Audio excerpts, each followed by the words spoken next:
To the day 7 of 14 days with FlytBase. We are revealing each feature every day, and this has been a phenomenal back-to-back launches of the FlytBase features. I hope you're enjoying it. Today, Neil and I are excited to announce the next big leap in autonomous drone operations. Since the time we have autonomous drones coming in, we have of course started remote operations. But a lot of people face issues where they are not able to scale at all. They are still restricted by having one remote operator per dock. Now, there are multiple challenges when it comes where everybody has spoken about where how can we have one person handling multiple docking stations or drones. But there has been technical limitations as well as regulations, which are of course a hurdle there. So let's talk to Neil of what customers have spoken about it, right? And what kind of challenges that they have faced so far, Neil. So Right, they have been operating, they are scaling. I think there are a few thousands of dogs which have been deployed. But what are the challenges do they face when they scale? right. So if you go back a little in time, people started with one docking station or two docking stations, but eventually with years, the way that they've been seeing the ROI of the entire docking station program, they've scaled to 15 docking stations or more than 20, 30 docking stations. And for your drone program to become totally more efficient, you would need one pilot to control multiple drones, and that's where the fleet one to many fleet operations come into play. The technical blockers were many. So for one pilot to control many docking stations, they need absolute situational awareness. So how do you fit all of that situational awareness into one dashboard that lets you see what's happening with your fleet, what's working, what's not, and how do you even mitigate if something goes wrong with your fleet? So that is the kind of challenge that we had and have solved Yeah. this dashboard as well.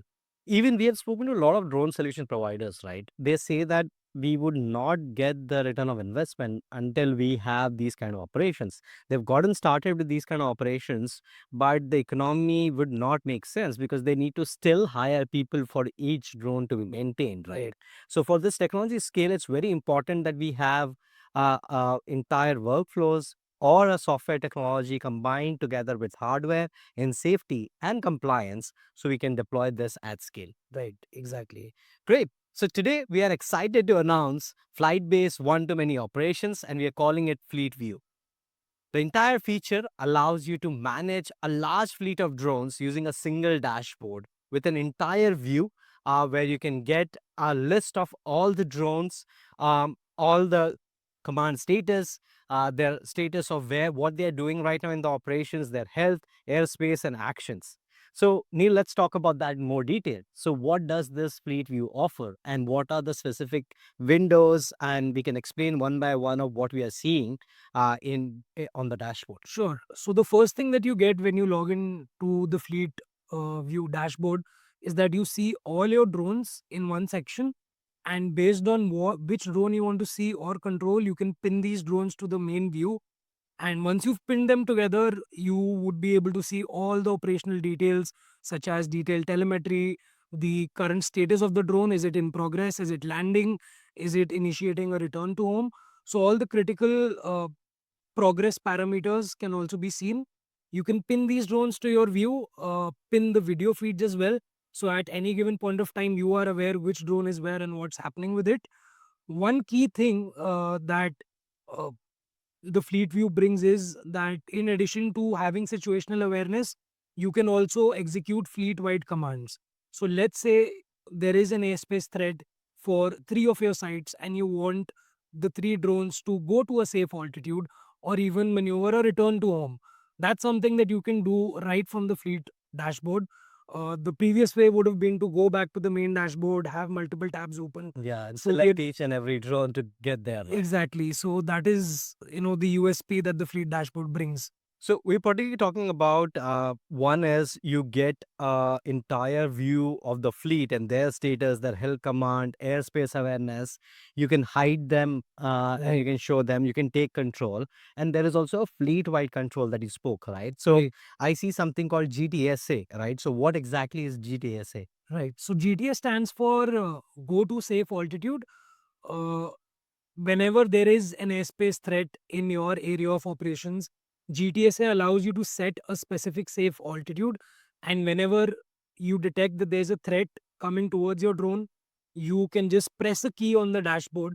You can configure whichever key that you want, and the drone automatically descends to that altitude, which you can call as a all safe altitude. And it descends at a speed that can be configured by you as well.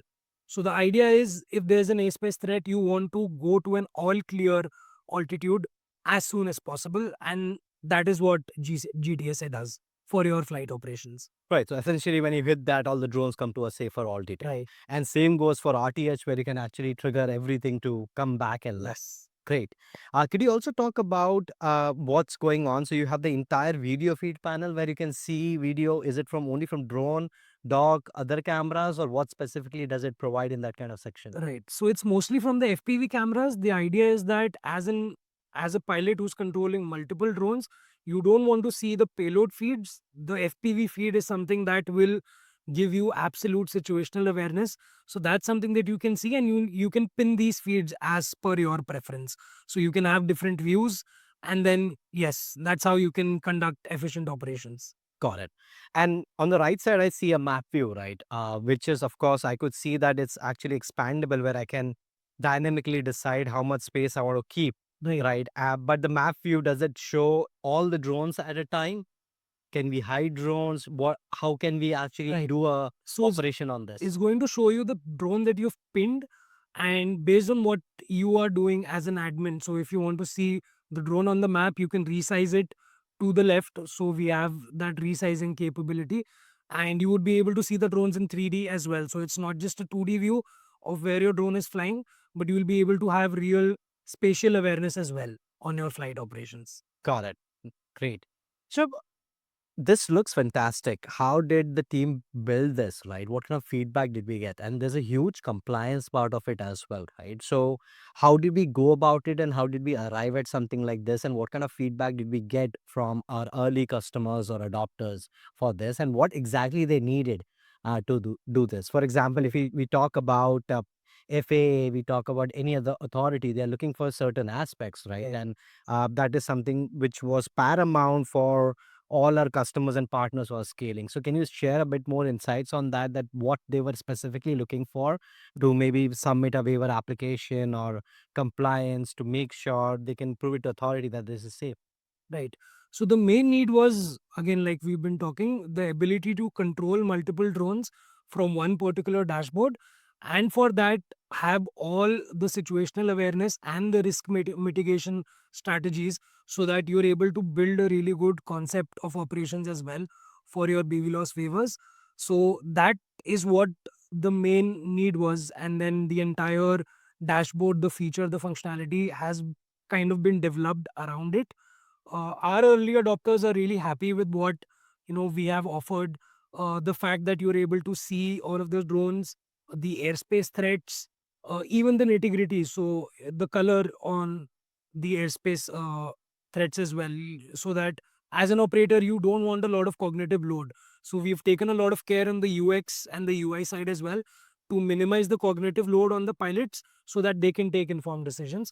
And that's what our early adopters have been able to do, and they've actually been able to secure BV loss waivers as well. Great. And if, say, now since we would have this feature out, a lot of people would have to, of course, look at the compliance side of it. So how are we helping them? Are we providing them some templates? How can they actually incorporate this in their we've lost waivers? Right. So FlightBase has helped multiple customers and partners in securing BV loss waivers across geographies.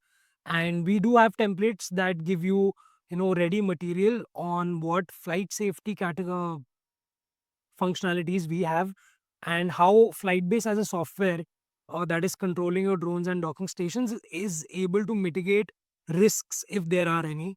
So we have ready templates for all docking stations, be it the DJI Dock 1, 2, or 3, or any other hardware that you are using. And based on that, we have the time to get your BV loss waivers, or even to build a really good con-op strategy has gone down. Great. Uh, Maybe let me ask you a few rapid fire questions, right? So, how would somebody set this up? So in a command center setup, I assume this would be a different screen altogether that you put it big, right? What you're seeing in this that aspect. Right. So essentially, in a command center, you have multiple screens. What we recommend is that you have a separate screen for the fleet dashboard. Ideally, anything above 27 inches is something that you can set up. And this will be completely separate from your actual flight operations. You will not be launching missions from here.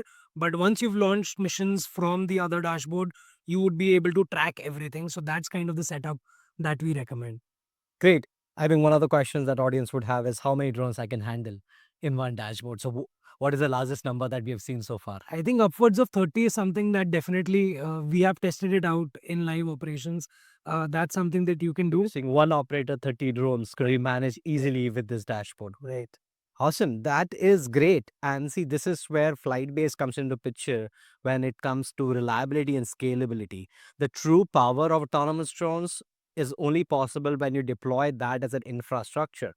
To do that, you need a software infrastructure where you can manage this entire fleet of drones under a single platform, tightly integrated with your workflows, alarms, sensors, so you can actually build an end-to-end solution and solve a problem. So today we are happy to launch one to many fleet operations called FleetView, and we are excited to see how would you use it and work with our team to get all the BVLOS compliance and all the documentation so you can apply for those kind of waivers.